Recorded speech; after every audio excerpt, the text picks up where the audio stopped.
सब जानते हो कि 3 तारीख को सिंघाना जो हमारा थाना है उसका एक गांव है इसकपुरा, वहाँ पे एक मर्डर की वारदात हुई थी जिसमें मुकेश नाम के व्यक्ति को गोली मारकर उसकी हत्या कर दी गई थी।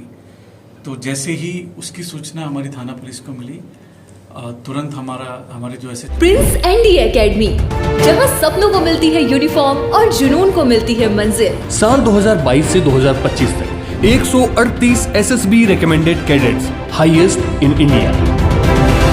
प्रिंस एनडीए एकेडमी, जहां राष्ट्र सेवा ही है अंतिम लक्ष्य। जो हैं और सीओ वगैरह हैं वो सब लोग मौके पे पहुंचे और तब तक वो डेड बॉडी को लाके और सीएससी में रखा जा चुका था। तो जैसी सबकी सूचना मिली, हमारे द्वारा विशेष टीमों का गठन किया गया। कई टीमें हमने अपनी कई एसएचओज और कई सीओज को इस पूरी घटना के खुलासे में लगाया हुआ था।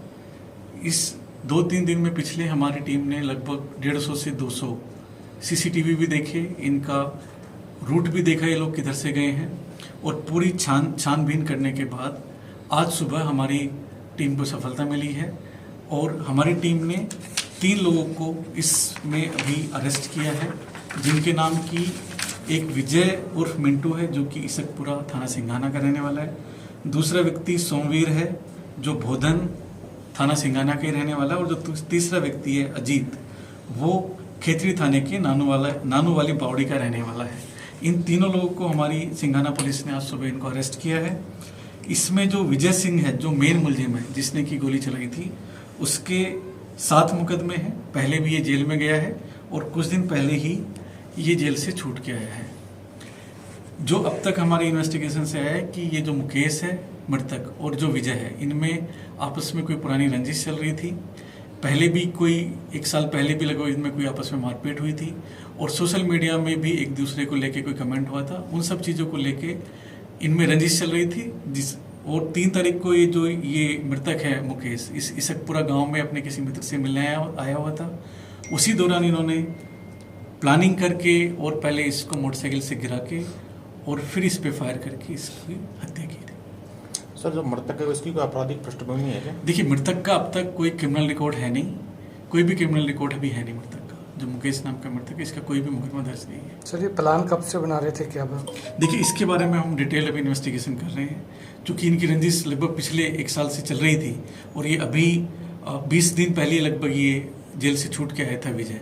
तो इसके बारे में भी हम इसे डिटेल इन्वेस्टिगेशन कर रहे हैं। ये एक पहाड़ियाँ हैं,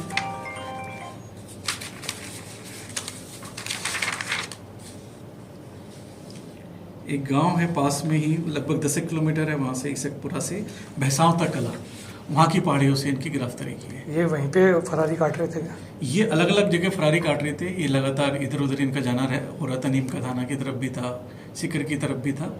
तो ये लोग छुपते घूम रहे थे। हमारी टीमें लगातार कैमरे वगैरह देख के इनकी लोकेशंस ट्रेस कर रहे थे। आज सुबह हमने यहाँ पे इनको इस जगह से गिरफ्तार किया। रंजिश किस बात को लेकर थी इनकी? वैसे रंजिश मैं वही कह रहा हूँ कि इनकी कोई मारपीट हुई थी 1 साल पहले, आपस में झगड़ा हुआ था। और ये जो मृतक है इसके कुछ मित्र भी हैं वहाँ के इसकपुरा के रहने वाले, और कुछ सोशल मीडिया पे भी इन्होंने आपस में कमेंटबाजी की थी।